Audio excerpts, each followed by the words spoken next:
the snow makes for slick streets. Beautiful.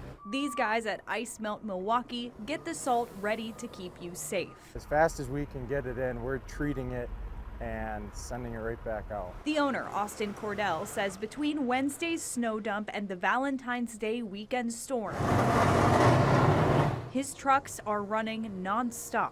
We're having to have guys come in super early, and we're running into the night. Sometimes also shipping salt out of state. The whole Midwest, we've sent it as south as Tennessee, North Carolina, Michigan, Ohio.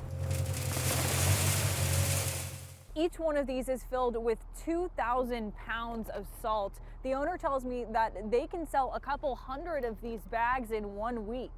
Can you take it wide? Cordell says he's brought in extra staff and rented extra trucks to transport salt during the slam in business. A welcome change to the dry winter so far. Winter has finally arrived and everyone is scrambling to get salt.